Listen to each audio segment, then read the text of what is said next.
Bapak dan Ibu sekalian, ada 3 tipikal manusia dalam menghadapi Al-Quran. Ketika berinteraksi dengan Al-Quran, ada 3 golongan manusia. Yang ketiga-tiganya ini nanti dipertunjukkan oleh Allah Subhanahu wa Ta'ala tentang keistimewaan dan keagungan Al-Quran. Dan ketika ditampakkan ini, tetap terjadi 3 bagian golongan ini. Karena sholat berjamaah itu selalu memberikan kesan tersendiri. Jadi apa yang dibacakan oleh imam seringkali aktualnya itu beriringan dengan kebutuhan kita saat mendengar ayat itu. Jadi imam itu tidak mudah, Bu. Imam sholat ya yang saya maksudkan. Itu tidak mudah. Karena terkadang begini, kita sudah merencanakan satu ayat, satu surah yang mau kita baca, setelah waladhdallin bisa berubah. Ya. Karena nengok kadang ke jamaah dulu, lihat begitu kita mau mulai, siap-siapnya fusilat, tapi wajah jamaah itu pada ikhlas-ikhlas. Akhirnya surat Al-Ikhlas gitu. Ya. Nah, aktualisasinya saya ingin tunjukkan keistimewaannya dulu, baru nanti masuk ke detailnya. Lalu kenapa nanti ada hadis Nabi yang menguatkan itu dan men-challenge kita termasuk pada golongan yang utama. Ya. Yang pertama, kita coba di brainstorming dulu, coba digali dulu cara berpikir kita supaya benar menempatkan Al-Quran itu sebagai mukjizat. Bukan sekedar kita bacaan. Ini bedanya nanti dengan bacaan-bacaan biasa dan juga dengan kitab-kitab suci sebelumnya. Ingat, ada yang hanya sekedar wahyu memberikan penguatan tauhid, ada yang menjadi kurikulum hidup. Nah, Al-Quran ini bukan sekedar wahyu yang mengkonfirmasi keimanan kita, tapi di saat yang bersamaan menjadi kurikulum kehidupan kita sampai kita menghadap Allah Subhanahu wa Ta'ala. Itu ada di Quran surah kedua Al-Baqarah di ayat ke-185. Saking istimewa dan tingginya dipilihkan di malam terbaik, di hari terbaik, di bulan terbaik, oleh malaikat terbaik kepada Rasul terbaik. Malamnya saking pentingnya, suasana di malam itu dinaikkan semua jenis kebaikan sehingga amal soleh pun naik lebih dari 1000 bulan pahalanya. Itu nanti ada di Quran surah ke-97. Inna anzalnahu fi lailatul qadr. Tuh, kenapa pakai lailah tidak pakai lail? Kalau lail itu hanya menunjuk waktu, di waktu malam. Anda mau tahajud, ambil sebagian waktu malam. Quran surah 17 ayat 79. Wa minal laili fatahajjad bi. Dari sebagian malam, waktu yang cukup panjang itu, ambil sebagian untuk menunaikan tahajud. Jadi lail, layali, lela, lili, ya, lala itu malam. Ibu lili, ibu malam-malam. Kalau pakai ta, lailah, berarti ada yang istimewa di malam itu. Karena itu begitu detil diksi Al-Quran itu, ayatnya ketika menampilkan inna anzalnahu fi lailatul qadr. Berarti ada yang istimewa di malam itu. Ya, saking istimewanya, malamnya berubah suasananya, berubah nilai pahalanya. Wa ma adraka ma lailatul qadr. Lailatul qadri khairum min alfi syahr. Bukan 1000 bulan ya, lebih dari 1000 bulan. Nanti bergantung kadar keikhlasan. Kalau yang berhitung 1000 bulan, ya dikasihnya 1000 bulan. Ya, kalau tidak pernah berhitung, Allah berikan pahala tanpa hitungan. Harinya ketika turun itu, Jumu'ah. Menjadi sayyidul ayyam. Bulannya Ramadan. Syahrul Ramadan alladhi unzila fihil Quran. Malaikatnya ketika menerima Al-Quran langsung berubah jadi sayyidul malaikah. Ya, Jibril, Ruhul Amin. Nabi ketika menerima itu menjadi sayyidul anbiya'i wal mursalin. Tidak ada yang menerima Al-Quran dalam suasana apapun kecuali berubah jadi istimewa. Rasulnya jadi istimewa, malamnya istimewa. Tadi Al-Qadar, malamnya diberkahi. Nanti surahnya Ad-Dukhan. Surah ke-44 itu ya. Ya, inna anzalnahu fi lailatin mubarakah. Anda bayangkan. Kemudian turun di Mekah. Nah, ini yang mau saya tunjukkan keistimewaannya. Mekah itu jangan dibayangkan saat ini. yang ramai, maju, banyak hotelnya dan sebagainya. Ini saya ilustrasikan ya Bu. Pak, ini kanan, ini di kiri ini. Ini tisu biarkan saja. Ini lembah. Ya, ini lembahnya nih.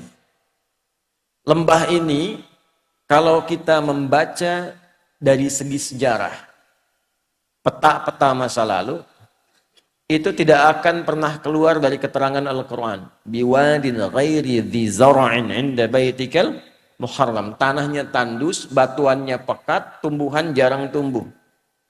Terisolasi keadaannya. Di situ ada yang mulia. Kalaulah tidak ada kemuliaan, al-bait, baitullah, kalau nggak ada Ka'bah ini selesai.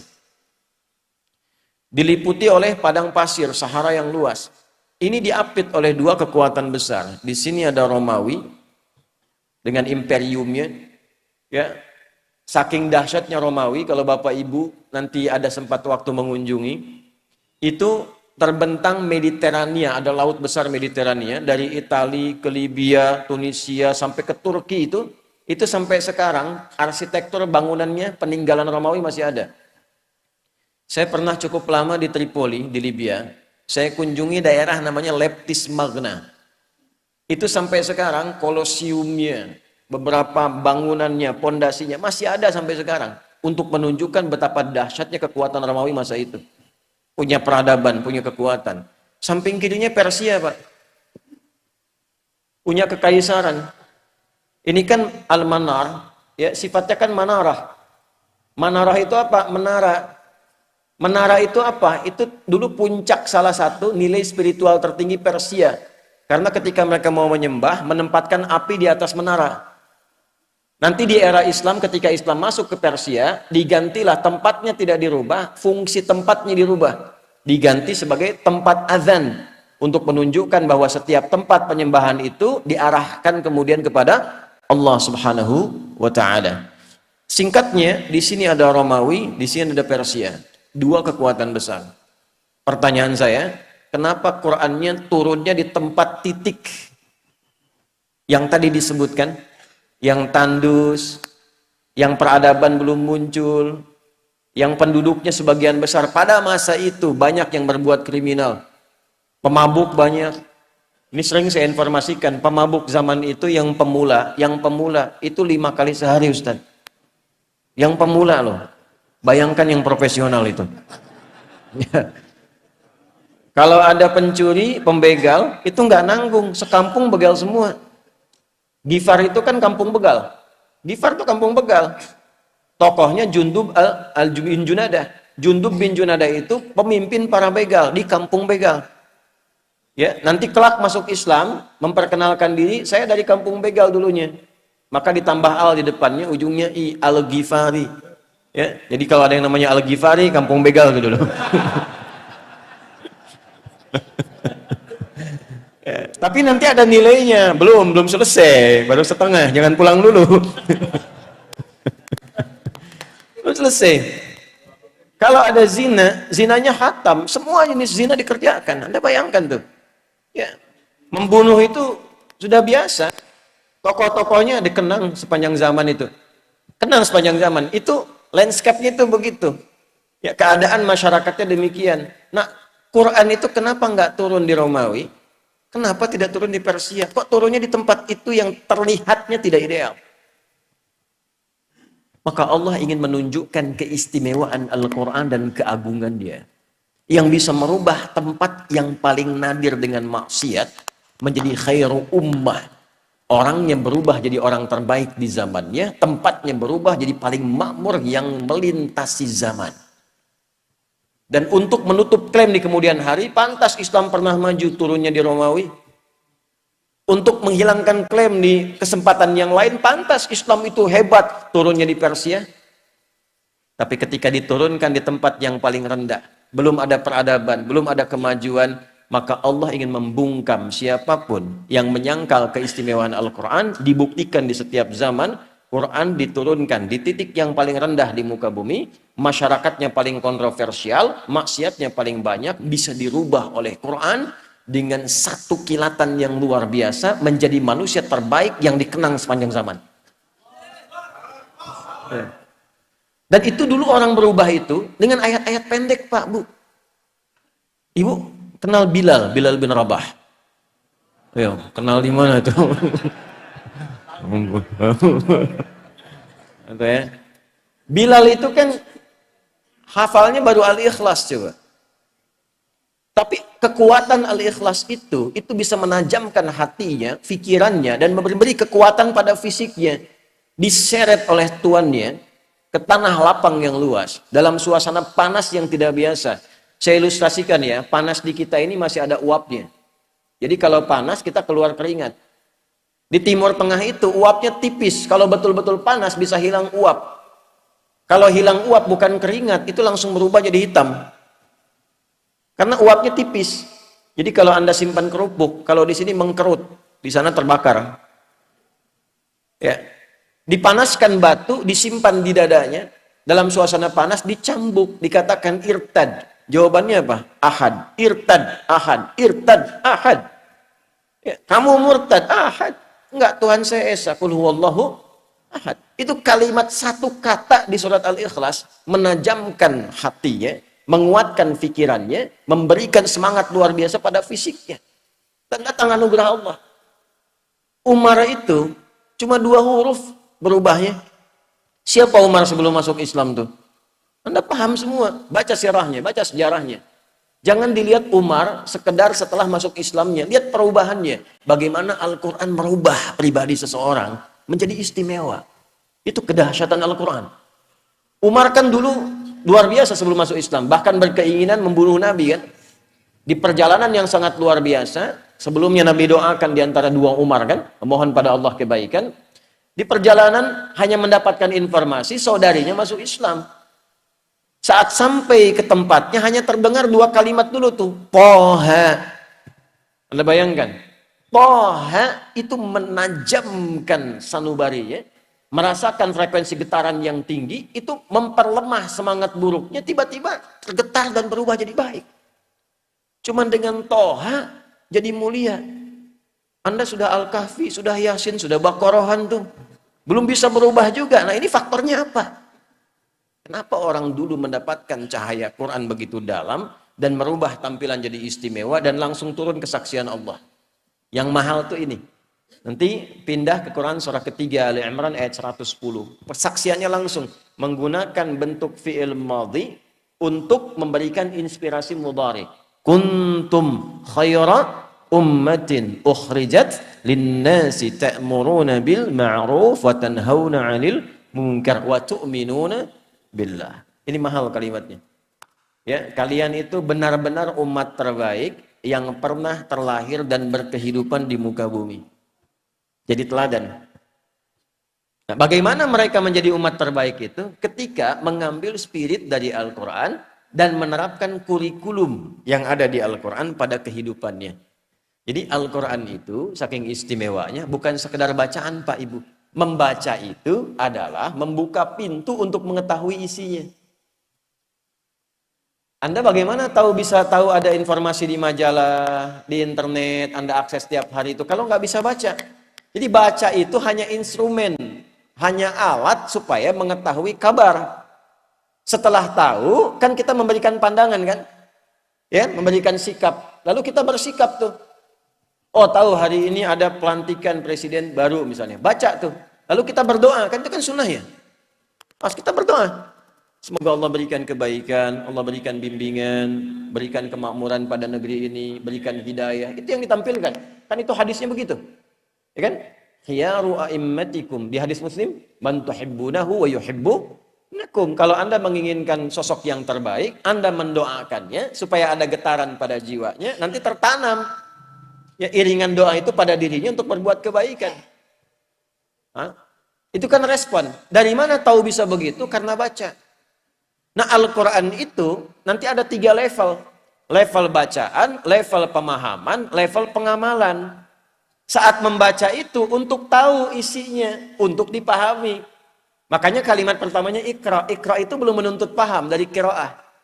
Ya, ketika ada qiraati, ada iqra dan turunannya, kan kita tidak diminta memahami. Di mana-mana orang baca pertama kali itu untuk bisa baca, tidak dituntut paham. Itu hukum standar. Coba lihat di TK itu, TK Aisyah di sini. Ya, begitu mulai baca kan demikian. Ini Bapak Budi, ini Budi, ini Ibu Budi, ya, ini anak Budi. Kan nggak pernah ditanya siapa itu Budi. Tinggal di mana Budi? Kan tidak begitu.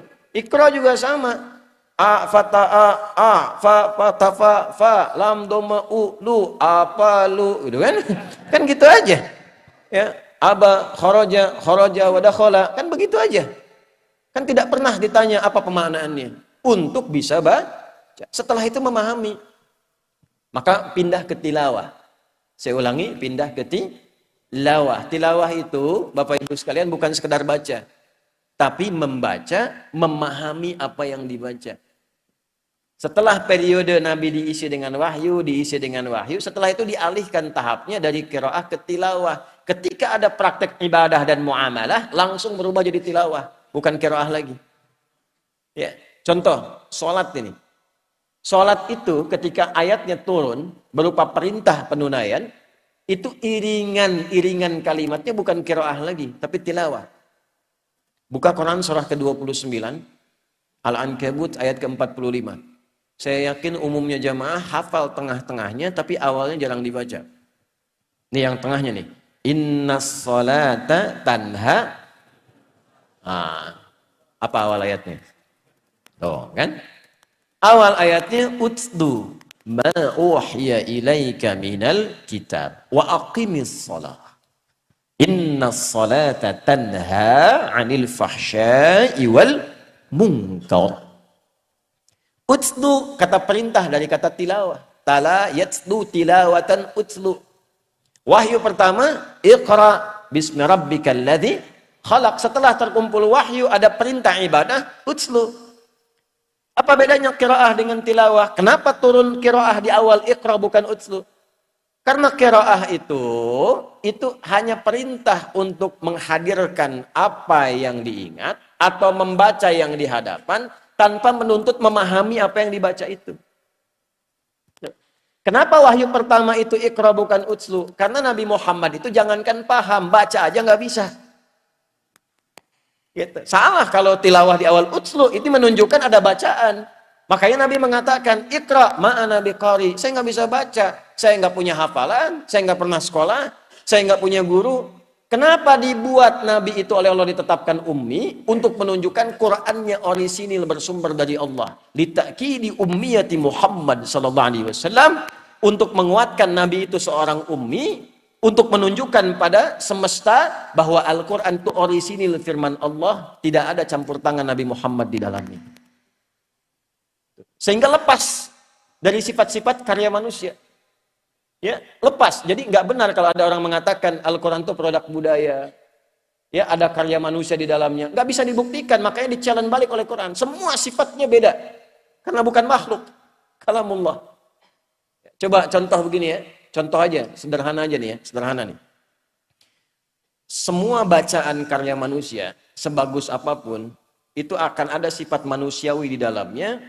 Contohnya, interaksi yang panjang membuat kita bosan. Anda ada buku bacaan bagus sebagus apapun, Anda baca, sekali bagus. 2 kali senang, 3 kali bosan, sudah tahu isinya. Ya kan? Coba lihat Quran. Sehari, ibu baca Quran sehari berapa kali? Sekali? 2 kali? Sekali aja. Berarti ibu sholat subuhnya 1 rakaat, yang lain nggak sholat. Kita baca Quran tuh minimal 17 kali sehari. Nggak pakai enggak. Al-Fatihah itu Al-Quran bukan? Al-Quran. Al-Fatihah itu Al-Quran. Ummul kitab intisari Al-Quran. 17 kali kita baca. Kalau Anda baca cuma 16 kali, berarti subuhnya cuma 1 rakaat. 17 kali, tapi kan nggak pernah ada orang bosan baca Fatihah. Ada orang mengadu, memohon pada Allah, ya Allah, kalau bisa ganti jangan Fatihah, bosan. Nggak ada. Nggak ada orang pusing, tidak ada orang bosan. Itu keluar dari sifat-sifat kemanusiaan. Ini menunjukkan mukjizat. Yang kedua, karena interaksi dengan mukjizat itu bagian dari ibadah, maka setan terlibat. Kalau bukan ibadah, setannya nggak terlibat, paling sedikit. Anda baca Al-Quran ya, bukan Al-Quran. Ya, baca Quran itu begini bisa 1 jam. Internetan nggak sadar, 1 jam, 2 jam baca berita. Ya kan? Indonesia menang lawan Cina, menang lawan Cina, menang lawan Cina, menangis kan? Kalah 2-1. Ya kan? Bisa 2 jam tuh. Ya, bisa 1 jam, 2 jam, 3 jam. Baca Al-Quran, 10 menit ngantuk Anda. Nggak percaya silahkan tuh. Ya, baca surat Al-Fajr, baru masak ayat 27 tuh. Ya ayat Tuhan nafsul mutmainnah, irji'i ila rabbiki. Oh, belum. Ngantuk kan tuh. 10 menit tuh. Kenapa? Karena ada yang terlibat di luar interaksi kemanusiaan. Setannya masuk. Nggak ada punya sifat seperti itu. Setiap hurufnya, setiap kalimatnya. Dan yang dahsyat di Al-Quran itu ketika tersusun dari Al-Fatihah sampai An-Nas, semua isinya topik kehidupan. Ketika diurutkan dari manusia belum terlahir sampai meninggal sampai pulang kepada Allah. Bahkan para ulama membuat topik yang paling luar biasa sekarang, makanya diletakkan sebagai panduan detil dari turunan Al-Quran. Kenapa Sahih Al-Bukhari? Karena Imam Al-Bukhari mengurutkan topik-topik dalam Al-Quran disertai tafsir ringkas dari hadis Nabi menjadi panduan kehidupan. Ini yang belum banyak disadari oleh umat Islam. Tahunya kitab hadis saja. Padahal kitab hadis itu dibagi 4. Kualifikasinya ada 4. Ada jami', ada sunan, ada musnad, ada mu'jam. Beda, cara mengaksesnya beda. Kitab Imam Al-Bukhari itu disebutnya dengan jami', bukan sunan. Al-Jami' As-Sahih Al-Musnad Al-Mukhtasar min umuri Rasulullah sallallahu alaihi wasallam wa sunanihi wa ayyamihi. Itu namanya. Coba ulangi. Nah, karena terlampau panjang kita singkat jadi Sahih Al-Bukhari. Asalnya kitab Jami'. Jami' itu kitab hadis yang disusun berdasarkan tema-tema kehidupan secara umum. Makanya dimulai dengan kitab Bad'ul Wahyi, legalitas seorang nabi. Setelah itu kitabul iman, cara menguatkan iman. Setelah itu kitabul ilmi, cara mendapatkan pengetahuan. Ada berapa? Beliau menyusun 97 topik tentang kehidupan. Jadi kalau Anda ingin belajar tentang tema kehidupan, yang petunjuknya tersambung sampai ke Nabi dan dipraktekkan dalam keseharian Nabi, jadi jalan hidup, wa sunanihi wa ayyamihi, baca kitab saya. Itu kata Imam Bukhari itu. Diurut. Itu bukan cuma hadis di dalamnya. Topik ilmu, ayatnya apa, subtopiknya apa, ada subtopiknya. Dari mulai cara mencari ilmu, cara menghafal, menjaga hafalan, sampai mencari hari yang sesuai untuk belajar. Coba, ibu kan ada pengajian ibu-ibu kan? Ada ya? Hari apa biasanya? Pertanyaan saya, Nabi milih hari apa untuk ngajar ibu-ibu? Itu ada bu, ada sunnahnya. Sampai ketika ibu-ibu datang kepada Nabi, ya Rasulullah enak laki-laki ya, belajar hadis gampang, pengen ini gampang. Kami bagaimana? Kata Nabi, tetapkan hari A di kediamannya si B. Membahasnya ini. Datang ibu-ibu bawa anak, langsung direspon oleh Nabi. Nabi langsung komen bu. Dan sahabat-sahabat perempuan langsung like and subscribe. Nggak komen lagi. Ya, begitu bawa anak, kata Nabi, seorang ibu yang kemudian mendedikasikan pengabdian untuk merawat anaknya supaya dekat dengan Allah bima ma'na fit tafsir, ya, maka anak-anak itu akan menjadi hijab baginya di akhirat kelak dari neraka. Seorang ibu datang bawa 2 anak, ya Rasulullah kalau 2 bagaimana? Karena yang Nabi sebut 3 kan tadi. Ya Allah, ya Rasulullah saya 2. Kata Nabi, isnaini. 2 pun begitu, 2 pun begitu, 2 pun begitu. Disebutkan detil, langsung solutif. Berdasar kebutuhan. Nah ini yang jarang kita tampilkan sekarang. Jadi kalau ngaji Al-Bukhari itu, kalau Anda ingin bahas tahu dari awal sampai akhir boleh. Tapi kalau ingin efektif, keluarkan apa profesi Anda, kegiatannya apa, nanti keluarkan topiknya. Contoh begini, ini ada pedagang, pebisnis. Tidak harus semua dibahas. Topik bisnis keluarkan. Pernah nggak ngaji ayat Quran yang membimbing bisnis itu apa? Hadis-hadisnya apa? Keluarkan Kitabul Buyu'. Bimbingan dari Al-Quran dan hadis mengantarkan pada bisnis yang sukses dan membahagiakan. Tidak pernah ada sahabat, tidak pernah ada tabi'in, dan orang-orang sukses yang kita kenang sebagai orang kaya luar biasa, yang mengamalkan petunjuk itu dalam pekerjaannya, kecuali dagang dan bisnisnya tidak pernah kembali modal. Selalu kembali untung. Tidak pernah kembali modal, selalu untung. Ya, saya mengatakan ini karena saya meriset Pak. Saya riset, Abdurrahman bin Auf itu pernah saya riset. Dari mulai modal pakaian, mempraktekkan petunjuk bisnis dalam Al-Quran, dipraktekkan petunjuk nabinya, jadi orang paling kaya di masanya, yang kalau kita hitung valuasi hartanya, nilai hartanya di era sekarang, itu saat meninggal mewariskan 14.000 triliun. Gitu. VOC aja sampai 11.000. VOC itu konsorsium. Ya, saya tahu karena pernah menduduki markas VOC di Belanda 20 menit tuh. Waktu ke sana kita riset itu konsorsium 11.000. Abdurrahman bin Auf satu orang itu 14.000 triliun. Utsman bin Affan radhiyallahu taala anhu asetnya masih ada sampai sekarang. Anda kalau umrah lewat itu, ya, jalur itu pasti melewati satu hotel warnanya krem, itu tulisannya jelas wakaf Utsman bin Affan radhiyallahu taala anhu. Wakaf. Bisa nggak Anda membayangkan dari satu sumur, ada kebun di situ, satu sumur diwakafkan, lalu berganti masa dialih fungsikan, itu sekarang jadi hotel. Dibukakan akun di Bank Saudi atas nama Utsman bin Affan radhiyallahu taala anhu. Setiap ada penghasilan dimasukkan ke situ, disedekahkan untuk kepentingan umat Islam. Orangnya sudah wafat 15 abad yang lalu, nggak ada orangnya, akunnya ada. Kita orangnya ada, akunnya nggak ada. Mari cek. Nah, itu yang merubah itu apa? Al-Quran. Sehingga sahabat itu, mereka punya passion, punya bakat, dialirkan dan jadi pilihan. Kan 4 ya, Anda tinggal lihat di 4 ini. 1 kedudukan, ilmu yang kedua, 3 harta, yang keempat tenaga. Anda mau pilih yang mana? Tentukan salah satu. Tentukan salah satu dari 4 ini. Ya, di kedudukan, silakan. Ya, dari yang paling tinggi misalnya dari presiden, jadi gubernur, jadi wali kota sampai ke bawahnya terus gitu.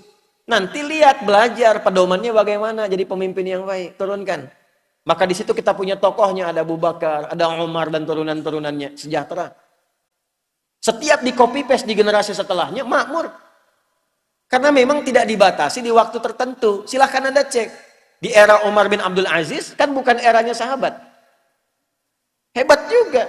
Luar biasa juga. Sampai masa keemasan dibawa. Terbalik ketika Qur'annya ditinggalkan. Malas ngajinya. Hadisnya jauh. Selesai. Jatuh. Silahkan cek dalam sejarah. Masa-masa keemasan. Orang-orang Islam pada masa itu. Itu ketika dekat dengan Al-Quran. Ulamanya masih didengar, dijaga, diamalkan. Ilmuwan makin banyak. Sampai ke Andalusia.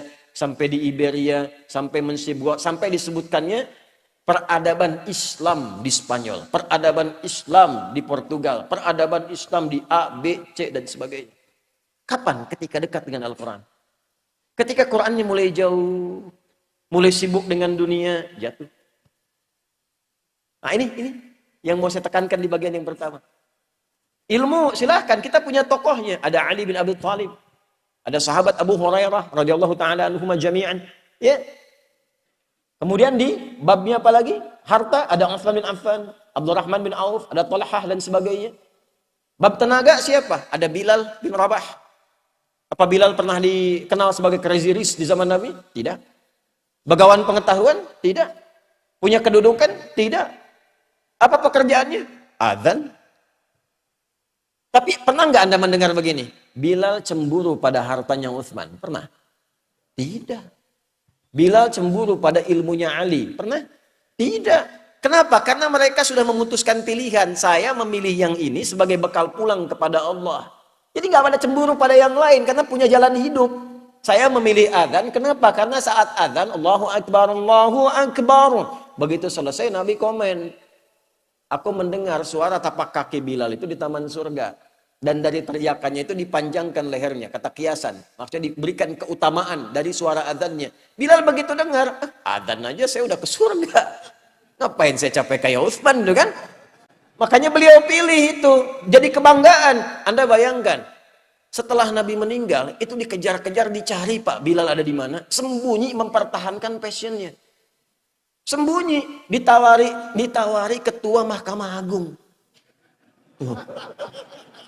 Anda bayangkan, itu kan penawarannya tinggi, itu hakim agung tertinggi, ditawarin, ngumpet di pedalaman. Akhirnya karena nggak bisa, bagaimana dirayunya? Azan aja deh. Baru mau datang. Jadi tapi begitu sampai asyhadu anna Muhammadar Rasulullah, pingsan. Karena membayangkan kenangan bersama Nabi, membayangkan keutamaan. Ini balik lagi. Jadi kebanggaan. Itu kalau diolah Ustadz Fatur ya, di Majelis Tabligh itu jadi fikih marbot. Bangga sebagai seorang muadzin. Ya, dan sudah khatam. Jadi nggak berpikir yang lain lagi. Rizki kan sudah teratur. Asal Anda bergerak, Allah kirimkan. Profesi itu kan cuma perbedaan dalam mencarinya saja. Yang dosen, yang arsitek, yang dokter, itu cuma perbedaan dalam mencarinya. Kuota rizkinya teratur. Walladzi qaddara fahada. Telah ditetapkan, diberi petunjuk, tinggal ikhtiar, rizki dapat.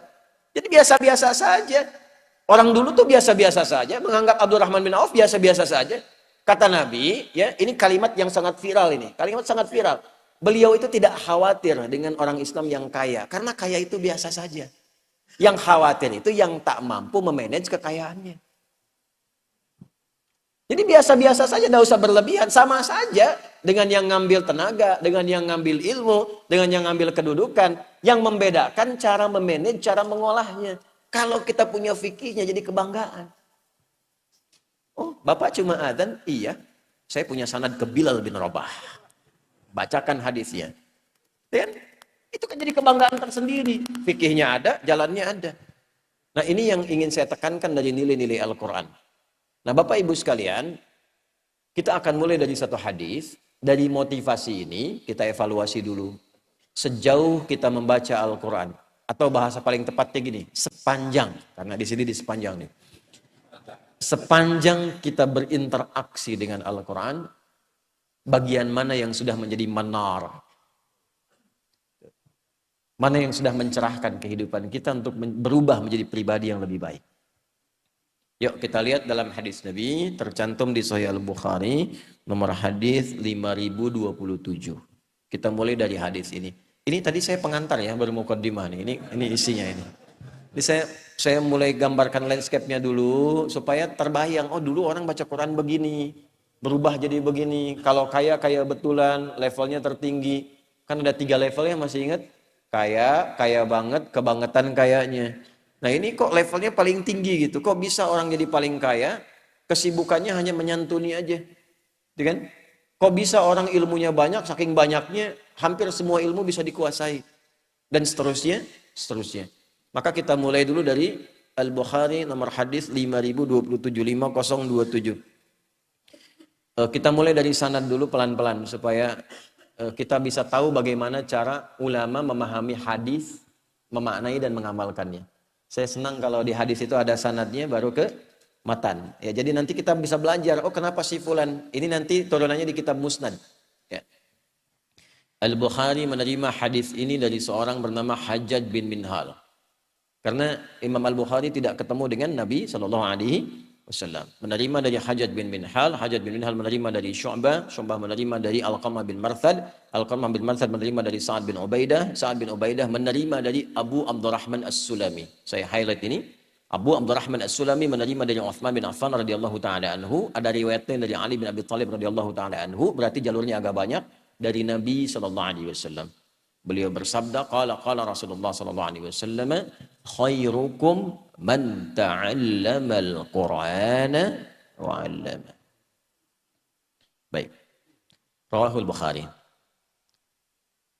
Bapak Ibu, hadis itu disebut hadis secara umum kalau memiliki 2 unsur.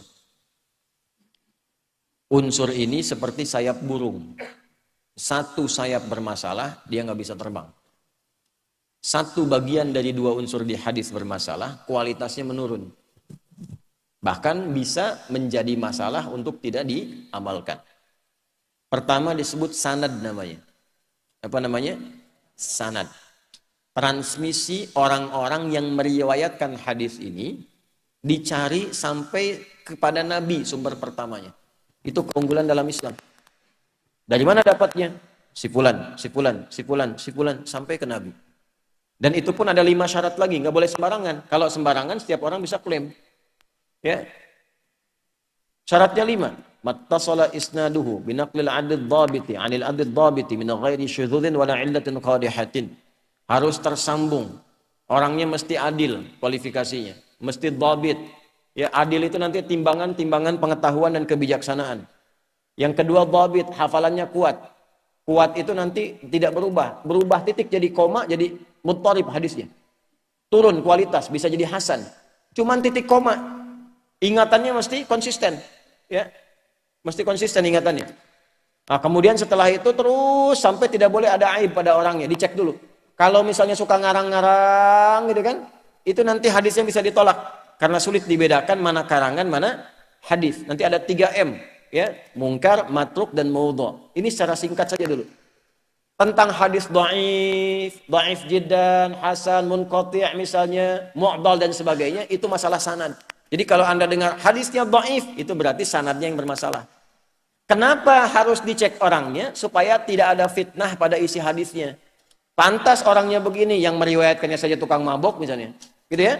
Makanya dicek dari awal, kualifikasi orangnya mesti benar, terhormat karena yang disampaikan dari sosok yang paling terhormat, yaitu Nabi Muhammad sallallahu alaihi wasallam.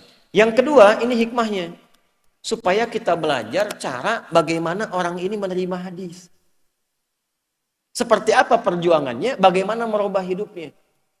Jadi kalau Bapak Ibu ingin meneladani sesuai dengan profesi dan aspeknya, tinggal ambil orang itu. Kitabnya namanya Musnad, Bu.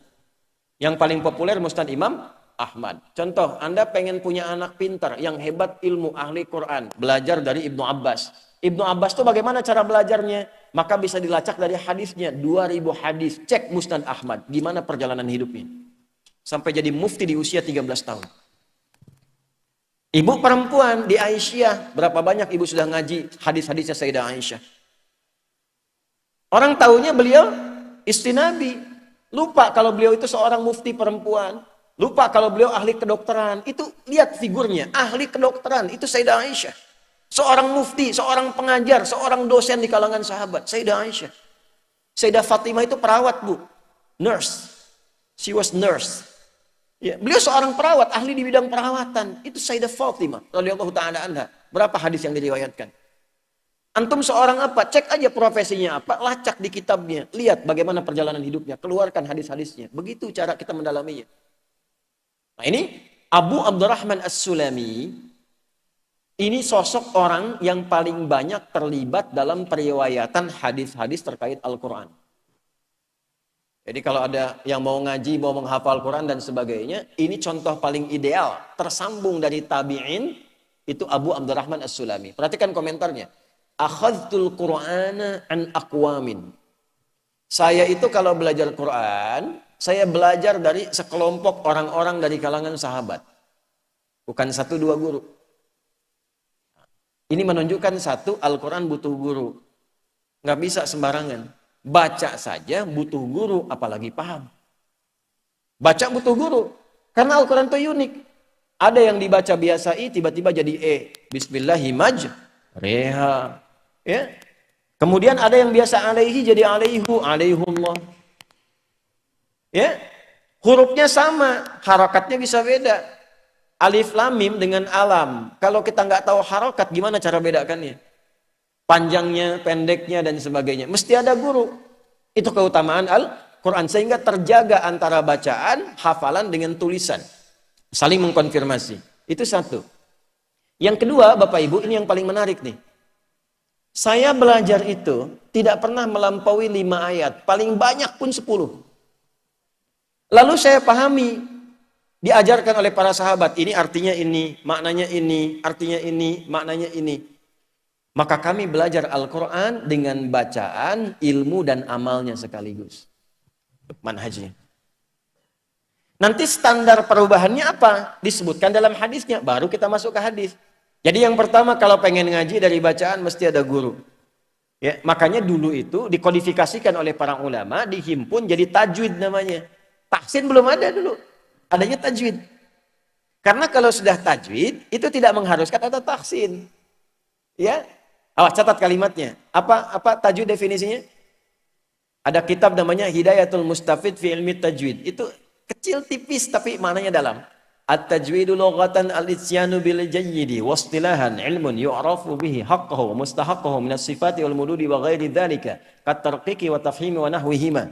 Ma ghayatu ilmi at-tajwidi ghayatuhu bulughun nihayati fi itqani lafdhil Qur'ani alamatul luqiyya min al-hadrati nabawiyyati as-sahiyyati wa qila ghayatuhu sawnul lisani 'anil khata'i fi ada'i kitabillahi ta'ala. Paham? Tidak. Tajwid itu singkatnya menghadirkan bacaan Al-Quran dengan baik dan benar sesuai hukumnya seperti diajarkan Nabi. Jadi kalau mengajar Anda guru Quran, ajarkan yang baik dan benar. Kalau sudah baik dan benar, bacaannya bagus, ya sudah tahsin. Kenapa ditahsin? Karena diajarkannya tidak baik dan benar atau kurang baik dan benar. Nih, saya kasih rahasia. Kan setiap tempat kemarin ada satu rahasia ya. Di Sidoarjo rahasia, kan? Surabaya kemarin Al-Badar rahasia. Di sini saya kasih rahasia antara kita saja nih. Shh.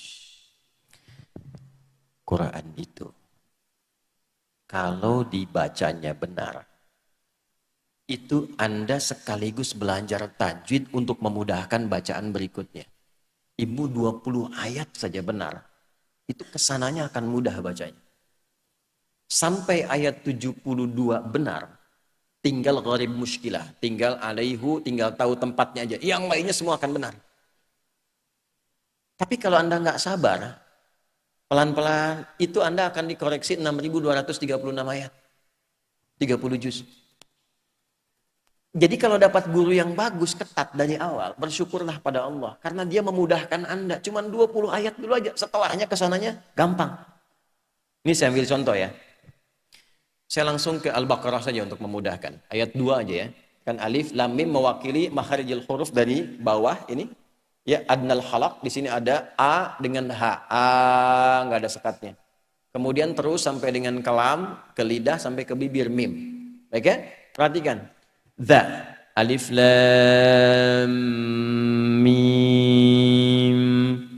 Dhalikal kitabula raiba fih. Hudallil muttaqin.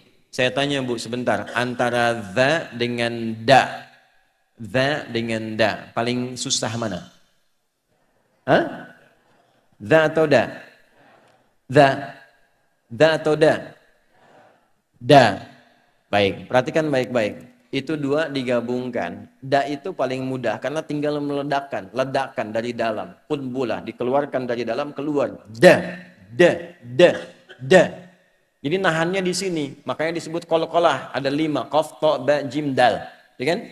Da. Tapi da, tahan dulu sedikit dengan gigitan ini. Gigi awal belajarnya, lidahnya gigit sedikit. Da. Ya, nanti pulang dari sini Pak. Da. Dari mana Pak? Da. Ya? Yang mau saya katakan bukan itu. Setelah Anda lancar da dan bisa bedakan dengan da. Da, dzalika da huda. Dzalikal kitabu la raiba fi huda. Setelah bisa bedakan da dengan da, dipindahkan da ke dzi. Ayat 3-nya dzi. Alladzina. Dzalikal kitab. Ayat 3-nya alladzina yu'minuna bil ghaib. Ya, Anda sudah lancar da dengan dzi. Da, sering tertukar dengan za. Kan 3 itu tuh sering bertemu tuh. Da, kemudian za dengan za. Ya, setelah lancar da, dzi pindah ke za. Za. Maka disatukan alladzina yu'minuna bil ghaibi wa yuqimunas salata wa mimma razaq. Za muncul. Setelah tahu za ketemu zi. Ayat 4. Walladzina yu'minuna bima zi. Za jadi zi, dha, di, za, zi. Itu dilatih kita. Dha, di, za, zi, dha, di, za, zi, dha. Lancar lisan kita. Kalau sudah lancar ke situ, kesananya gampang. Idza zulzilatil ardu zilzalaha. Karena sudah dilatih di awal, kesananya benar semua. Tapi kalau dibaik-baikin, dimudah-mudahin kesananya dari izazul jadi ijajul. Akhirnya dijilat-jilat. Kan jadi salah bacaan tuh. Ya. Paham sampai sini enggak? Jadi kalau kita teruskan bacaannya dengan benar, kesananya gampang sampai nanti ketemu antara tha dengan sa, ketemu semua. Ya. Qala innahu yaqulu innaha baqaratul la dhalulu tuthirul arda wa la tasqil hartha musallamatul la syiyata fiha. Kalau udah sampai ayat itu ketemu semua huruf. Kesananya lancar. Nah itulah tajwid. Nah, ini tingkat pertama bacaan. Jadi kalau ketemu guru yang ketat, bersyukurlah pada Allah. Dikirimkan untuk memudahkan kita, bukan menyulitkan kita. Saya dulu ngaji, Pak. Sampai kemudian ngaji riwayat itu. Saya dulu di Pasar Selasa di Tripoli, itu jaraknya lumayan. Pakai taksi datang. Saya masih mendingan dapat 5 ayat Al-Baqarah di awal setoran. Ada teman yang kadang-kadang beberapa gitu cerita kisah. Baru ta'awudz, a'udzu Iqra ya bunai. A'udzu billahi minasyaitonir rajim. Dzu. Baik. Hasbuk ati bukra. Sudah ya, datang lagi besok. Anda nih dari sepanjang ya. Sepanjang. Ngaji ke Tuban misalnya. Ibu nih. A'udzu billahi minasyaitonir rajim. Bu, dzu. Gigit sedikit, dzu. Cukup ya, Bu. Besok kesini lagi. Ibu datang lagi enggak?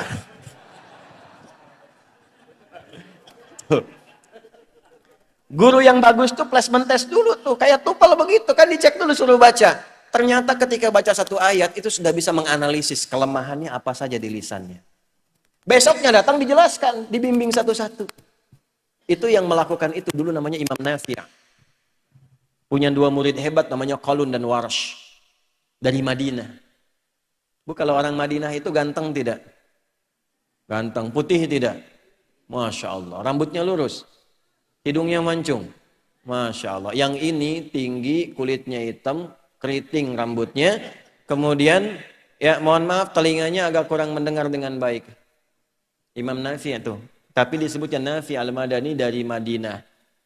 Kalau Quran sudah masuk pada diri seseorang, merubah segalanya, nggak ada semua timbangan fisik.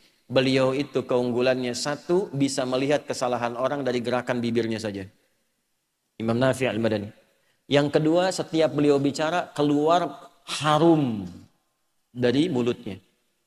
Keluar, tercium bau aroma harum dari mulutnya. Saking dahsyat Quran dalam dirinya. Biasanya orang kan meninggal dulu baru harumnya tiba. Ini hidupnya sudah dengan Quran. Itu ketika bicara keluar bau wangi. Nah, kalau ngaji riwayat tuh tahu tuh tentang Imam Nafi'. Punya 2 murid nanti Qalun dengan Warsh. Itu kalau sudah ngelihat muridnya baca, walaupun telinganya kurang mendengar dengan baik, cuma melihat tahu gerakan dari gerakan bibirnya. Nah, itu cara baca. Setelah benar bacanya, pindah ke tilawah. Nah, cara memahaminya ini yang mau saya katakan. Qala Rasulullah sallallahu alaihi wasallam, ini poinnya. Saya cuma punya waktu sampai jam 6 ya. Supaya kita maksimalkan dengan baik. Terserah kalau Anda mau sampai zuhur silahkan. Saya jam 6 pamit. Khairukum man ta'allamal Qur'ana wa 'allama. Rawahul Bukhari. Khairukum, standar 1. Kalau Anda ingin mengecek berhasilnya tidak bacaan dan kajian Al-Quran, standarnya ini. Awas, hati-hati. Hati-hati, sekali lagi ya, saya ingatkan. Khairukum, yang terbaik di antara kalian. Jadi keistimewaan Quran itu bisa merubah dan mengangkat kita dari tidak baik menjadi yang terbaik. Lihat kalimatnya, dari belum baik menjadi yang terbaik. Kalaupun sudah baik, dinaikkan levelnya kepada yang terbaik. Maaf, khair itu baiknya bagaimana? Karena nanti ada 6 kebaikan di Al-Quran. 1 thayyib, 2 khair, 3 ma'ruf, 4 ihsan, 5 salih, 6 birrun. 6 itu. 1 apa? Thayyib. Thayyib itu asalnya kebaikan fisik. Fisiknya sehat, fisiknya bagus. Makanya hubungannya selalu dengan makanan. Thayyib pertama di Quran surah kedua ayat 168. Ya ayyuhan nasu kulu mimma fil ardi halalan thayyiban. Bahasa singkatnya, hai semua manusia, silahkan konsumsi makanan, cari kerja supaya bisa makan dengan cara yang halal dan yang membaikkan untuk fisik, yang menyehatkan. Silahkan makan yang menyehatkan. 1 kalimat, 1 ayat ini dipakai, sehat tubuh kita. 1 ayat ini aja. Silahkan hobi apapun asal menyehatkan tubuh. Jangan konsumsi yang tidak menyehatkan. Nah, ini thayyib. Jadi kalau nanya orang Arab, kayak halak ya akhi, dijawab alhamdulillah thayyib. Thayyib itu artinya apa? Fisik saya baik nih, sehat. Tapi ada orang fisiknya sehat, fisiknya baik, belum tentu dia punya sifat yang baik. Kan? Belum tentu punya sifat yang baik. Kan ada dulu tuh namanya thayyib. Fisiknya sehat, bagus, tapi kan 2 kali puasa, 2 kali lebaran nggak pulang-pulang dia. Nggak tahu apa masalahnya itu. Nah, ada orang fisik bagus, pakai jas, pakai dasi, tapi kok pencuri juga, penipu juga, tidak punya sifat baik. ketika kebaikan fisik diisi dengan kebaikan sifat, maka berubah katanya dari thayyib menjadi khair. Jadi apa? Al-Quran itu bisa memberikan sinar pada diri kita, sehingga mengaktifkan sifat-sifat baik dalam diri kita. Kalau orang semua sifatnya sudah baik, jujur, sabar, rendah hati, itu sifat. Kalau sifat ini dikumpulkan seluruhnya menjadi takwa namanya. Ya, secara singkatnya itu takwa itu akumulasi, gabungan dari semua sifat baik. Kenapa setiap ada ibadah selalu bersanding dengan takwa? Karena ibadah itu menjadi stimulan, ya, untuk mengangkat semua sifat itu supaya keluar jadi baik. Barusan sholat kan? Apa ukuran keberhasilannya? Kalau pahala tergantung keikhlasan. Keberhasilan tampak dunianya itu dari kebaikan kita setelah sholat. Inna sholata tanha 'anil fahsya wal munkar. Ukurannya itu. Nah, Quran ini harus merubah kita untuk menampilkan sifat-sifat baik yang nanti sifat ini diteruskan ke semua bagian tubuh kita. Jadi kalau masuk ke mata, mata lihat yang baik. Kalau masuk ke lisan, bicara yang baik. Kalau masuk ke telinga, dengar yang baik. Sampai ke ujung kaki. Quran itu begitu. Nanti dari sifat jadi sikap. Ketika sifat menjadi sikap, itulah ma'ruf. Makanya kebaikan itu diajak, kebaikan yang diperintahkan disebut ma'ruf. Ketika mengajak pakai khair, ketika diperintahkan pakai ma'ruf. Wal takum minkum ummatu yad'una ilal khair wa ya'muruna bil. Kenapa ya'muru pakai ma'ruf? Karena nggak mungkin kita perintahkan orang kalau kita nggak pernah contohkan. Ayo ke masjid jamaah, kata bapaknya. Tapi bapaknya nggak pernah ke masjid. Anaknya bilang, bapak juga tidak. Abah juga belum berangkat. Karena itu menggunakan ma'ruf. Tak mungkin ada ma'ruf kalau tidak ada khair. Nah, Quran itu paling minimal, itu merubah pemiliknya untuk menampilkan sifat-sifat baik dalam dirinya. Itu semua standar. Mau Anda baca, mau Anda mengkaji, mau Anda menghafal. Kalau tidak merubah menampilkan sifat baik, maka standarnya itu belum tercapai. Anda silahkan hafal Quran 30 juz. Tapi kalau tidak merubah Anda jadi lebih baik, Anda gagal. Cuma lelah dalam menghafal. Qurannya cuma nyampe sini nih. Di lisan. Belum nyampe sini. Dari mana taunya? Ya, dari Quran sendiri. Surah berapa? Surah 35, Fatir. Ayat berapa? 32. Apa bunyinya? Coba cek paling kiri sebelah atas tuh. Thumma awrathna al-kitaba alladhina astafaina min ibadina. Faminhum zalimun li nafsi. Wa minhum muqtasid. Wa minhum sabiqun bil khairati biiznillah. Dzalika huwal fadlul kabir. Ini yang paling dahsyat itu yang terakhir nih, fadlul kabir. Anugerah Allah itu. Apa itu? Sabiqum bil khairat. Jadi kalau orang ngaji itu, setelah mengaji, berubah sifatnya, terbawa kebaikannya, dan dia ingin menampakkan itu dalam kehidupannya, cepat berubah menjadi lebih baik. Tapi jangan lupa ada orang, ini dari Quran sendiri, dia menghafal, dia baca, tapi setelah itu menjadi zalim. Karena salah cara belajarnya. Apa itu zalim? Menempatkan sesuatu bukan pada tempatnya. Wad'u kulli syai'in laisa fi mahalli. Ini apa? Gelas. Apa fungsi gelas? Menampung air untuk diminum. Ada gayung di kamar mandi, menampung air untuk mandi. Ada orang mandi pakai gelas, minum pakai gayung. Itu orang zalim. Karena menempatkan sesuatu bukan pada tempatnya. Qul huwallahu ahad. Allahus samad. Lam yalid walam yakul lahu. Dia khatam itu di lisannya, tapi nggak nyampe ke hatinya. Maka dia bisa mengatakan semua agama sama, menuju pada Tuhan yang sama. Cuma caranya beda-beda. Zalimul li nafsi. Quran tidak merubah dia menjadi lebih baik. Hafal ayat, la yaskhar qaumin qaum. Jangan saling mencela. Hafal ayatnya, khatam dibacakan. Tapi setelah kajian mencela. Saling tuduh, saling menjelekkan. Untuk apa? Quran mana yang dibaca?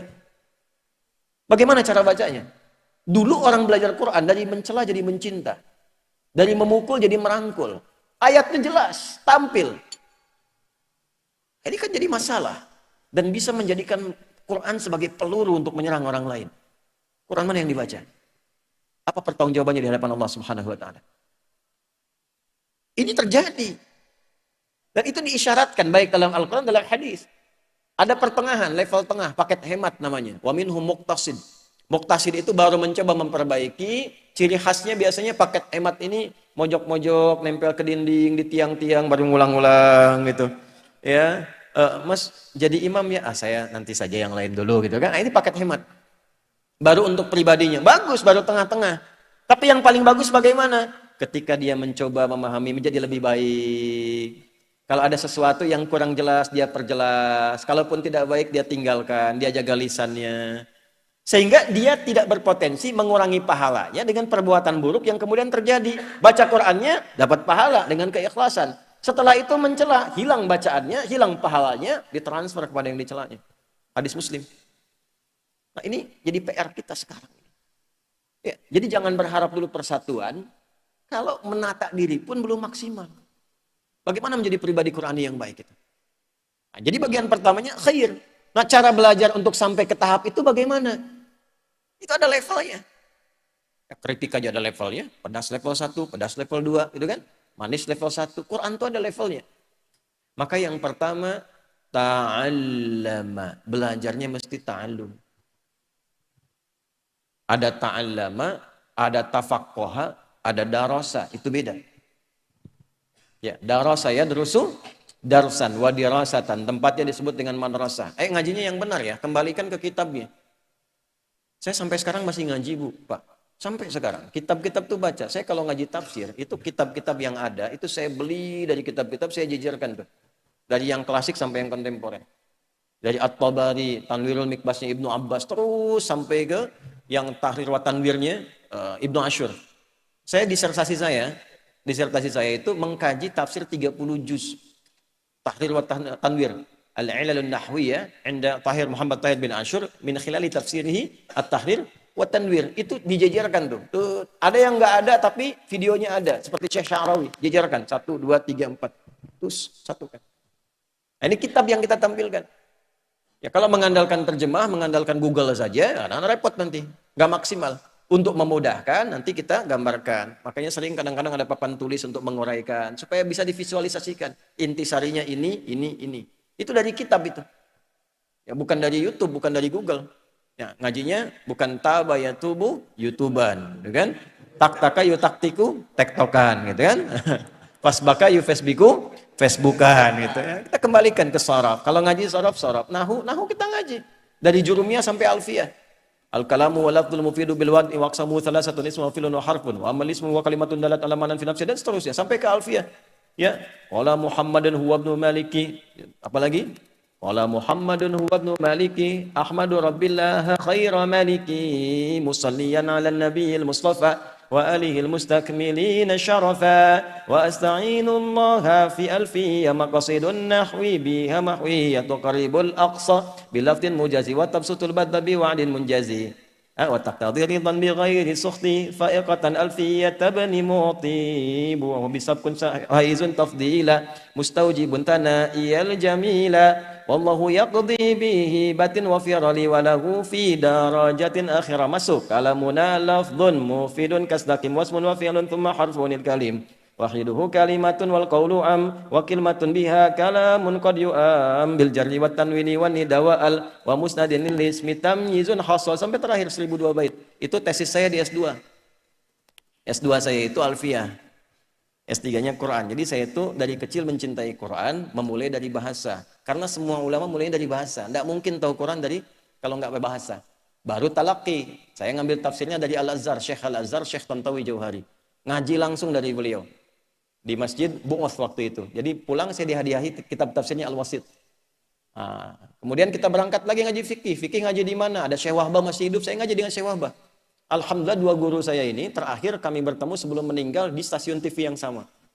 Jadi saya ngasuh kajian di stasiun TV Tawasul namanya di Libya. Itu Syekh Tantawi sebelum meninggal datang, kami di satu channel yang sama. Syekh Wahbah sebelum meninggal pun di channel yang sama. Kita ngaji 4 mazhab. Ngaji itu begitu. Nah, kenapa saya cerita ini? Saya mau cerita tentang kalimat hadis nabinya. Kalau kita ingin berubah jadi baik, darasa itu baru pengantar. Darasa itu mengeja, dia terjemahan sebagai pengantar. Tapi kalau ingin isinya merubah kita lebih baik, rubah menjadi ta'allama. Khairukum man ta'allama. Apa itu ta'allama? 1 ada ta'nya. 2 ada alima. 3 ada tasydidnya. 3 ini yang kita bahas dengan cepat. Ta, dalam ilmu sharaf itu ada beberapa makna. Di antara makna utamanya adalah menunjukkan pada kesungguhan dan keseriusan. Nah, jadi kalau mau ngaji Quran itu mesti sungguh-sungguh. Mesti serius. Tidak bisa setengah-setengah. Ya. Walaupun sekedar membaca, sungguh-sungguh. Kalau kita niatkan sungguh-sungguh, nanti Qurannya datang. Kalau setengah-setengah, pilih-pilih, seenaknya saja, tidak konsisten, susah. Kajian tafsir juga begitu, nanti diuji itu. Ya, mesti ada kesungguhan yang pertama. Yang kedua, ada ilmunya yang dicari, bukan sekedar bacaannya. Apa petunjuk pengetahuan yang ada di dalamnya sebagai pedoman kita berkehidupan. Contoh begini. Ya. Bedakan ngaji dersan. Ngaji dersan itu ngaji biasa untuk khataman ya. Dengan ngaji pengetahuan. Ngaji dersan itu fungsinya menenangkan hati. Salah satunya. Jadi kalau sedang gelisah Bu, sedang ada masalah Pak, salah satu solusinya ambil wudhu, buka mushaf. Minimal hati akan tenang. Dan yang lebih dahsyat, kadang yang dibuka itu ayatnya sesuai dengan apa yang kita alami. Itu yang luar biasa dari Quran. Ya, itu yang luar biasa tuh. Kalau nggak percaya silakan, ambil wudhu, buka mushaf, buka aja, baca. Saat dibaca itu tiba-tiba air mata mengalir, tenang aja. Walaupun solusi belum datang, tapi hatinya tenang. Nah, jiwa yang tenang itu melahirkan pikiran yang cemerlang. Catat bikin status tuh. Ya, kalau sudah tenang itu muncul solusi pelan-pelan. Itu Quran tuh fungsinya begitu, memberikan ketenangan.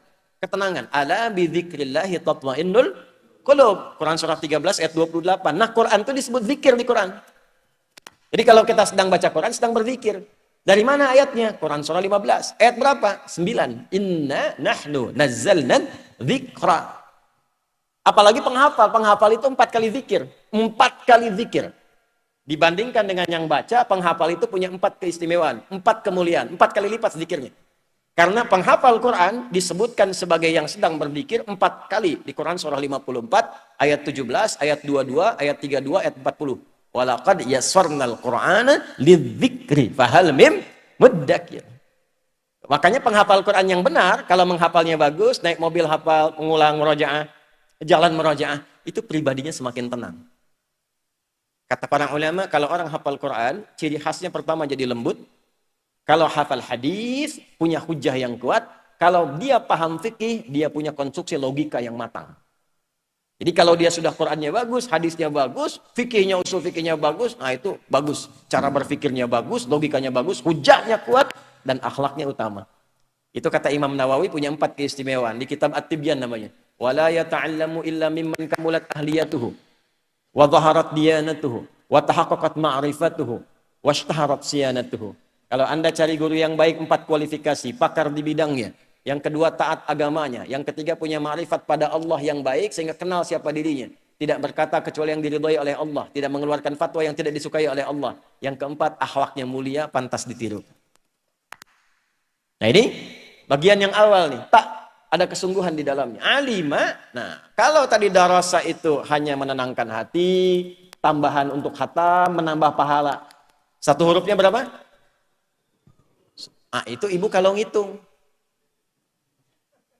Kalau pakai ilmu arud, di bahasa itu ada 4 ilmu terapan, Bu.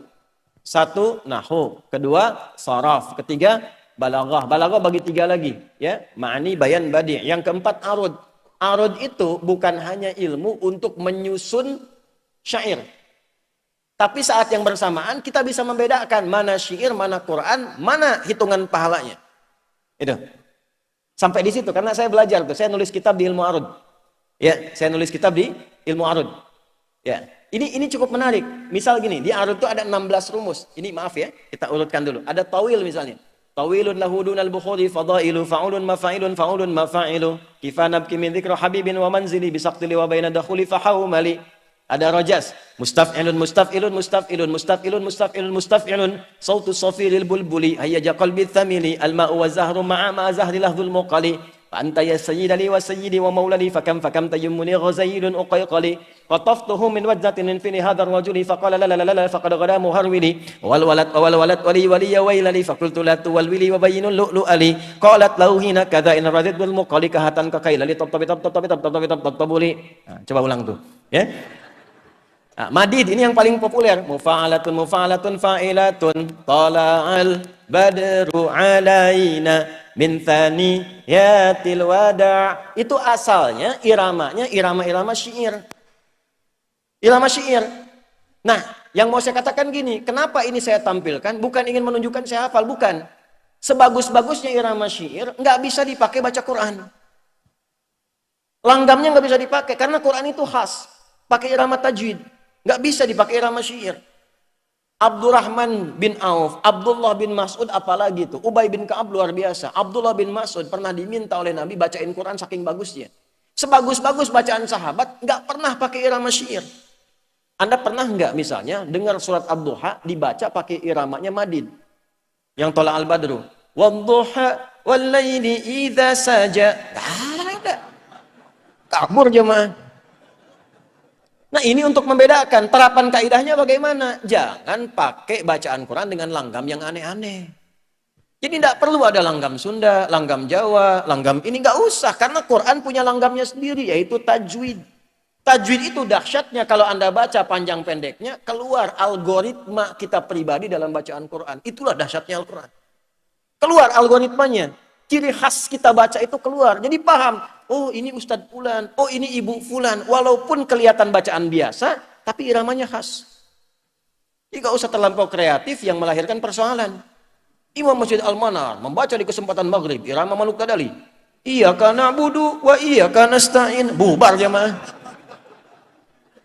Itu pahamnya tuh begitu. Jadi syair itu nanti unsurnya 4 itu. Ada khayal, imajinasi, ada fasohah, kefasihan, ada usdub gaya. Yang keempat ada musikah, ada musiknya, ada iramanya. Itulah sebabnya ketika Barat mengcopy paste itu, ditarik ke mereka, ditemukan notasi.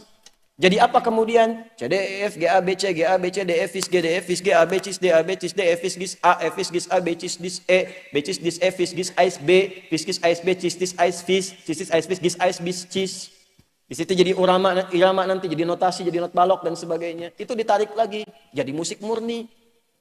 Itu bedanya tuh dulu. Di framing sama orang, Quran sama dengan musik. Nah itu yang salah tuh. Dosa tuh, sampai di akhirat tuh dihisab tuh. Ya kalau saya sudah abaikan, saya enggak ada. Kalau yang nggak penting tuh abaikan saja. Nggak penting abaikan. Jaga diri kita itu punya musuh satu, jangan ditambah-tambah. Setan tuh udah berat banget gitu. Udah berat banget tuh. Dalam tidur masuk, ini masuk, nggak usah ditambah-tambah. Yang nggak penting tuh abaikan saja. Kan masing-masing bertanggung jawab di hadapan Allah. Bertanggung jawab loh. Masing-masing bertanggung jawab di hadapan. Perbaiki diri kita yang baik. Nah maka dari itu, saya ingin katakan satu untuk mengukur. Quran itu benar bagaimana bacaannya. Satu. Jadi nggak benar, jangan baca Quran diiringi musik tertentu, langgam tertentu, itu nggak betul. Saya nggak terlalu suka musik tuh, nggak terlalu suka. Ya bukan berarti menyimpulkan hukum beda dan sebagainya. Saya menghargai hukum, tapi karena kita di Quran frekuensinya beda. Saya jalurnya lebih senang ke Quran. Ya. Nah, tapi saya riset tentang itu untuk tahu hukum. Nah, yang paling menarik Bapak Ibu tadi bicara pahala. Di ilmu arud tuh begini, yang dibaca itu yang dituliskan. Bukan yang ditulis disimpulkan jumlahnya. Ini, alif lam mim. Hurufnya berapa? 3 yang ditulis, 1, 2, 3. Tapi yang dibaca alif, alifun, arud itu begitu. Alifun, alifun itu berapa hurufnya? 3 lagi. Ya, alifun, alifun. Alifnya itu ketika dapat harokat ada hamzahnya. Hamzah berapa huruf? 4 huruf sendiri. Ha, mim, zal, zai dengan ta. Jadi kalau setiap huruf ada 3 huruf lagi, ada 4 huruf lagi, ada sekian huruf lagi. Alif lam mim itu berapa huruf jadinya? Tidak terbatas. Orang yang baca Quran dengan hitungan alif lam mim 30 nih, tulis 30. Tapi orang yang tidak pernah menghitung diberikan pahala tanpa hitungan. Itu yang dimaksud man qara'a harfan min kitabillah falahu asyru hasanat. Nah, asyru hasanat itu bahasa standar, 10 itu standar. Paling standarnya 10. Itu turunan dari mana? Quran surat 6. Ayat berapa? 160. Man jaa'a bil hasanati falahu asyru amthaliha. Kalau ke sedekah ayat 261, surat berapa? Surat kedua. Biasanya dihitungnya 700 kan? Ayatnya itu belum sempurna karena dipotong di tengah.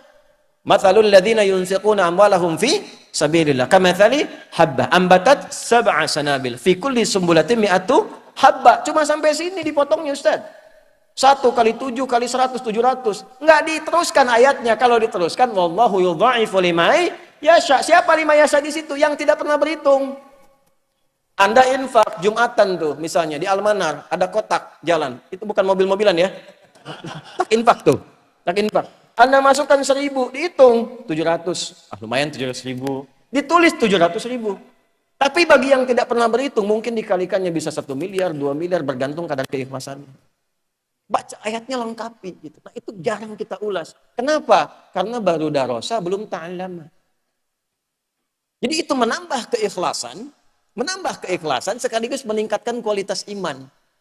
Nah, itulah yang Nabi sampaikan. Kalau kajian kita ke Quran ingin membuat kita lebih baik, satu, sungguh-sungguh ngajinya. Yang kedua, keluarkan aspek pengetahuannya. Yang ketiga, ada tasdidnya. Tasdid itu dari kata syiddah.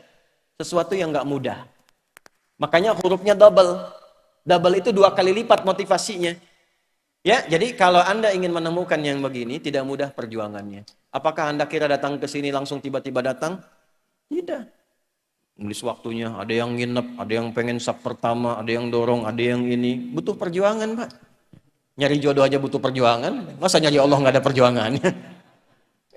Itu. Nah, ini bagian pertama. Jadi tugas Majelis Tabligh apa? Nah ini saya menyimpulkan ke situ.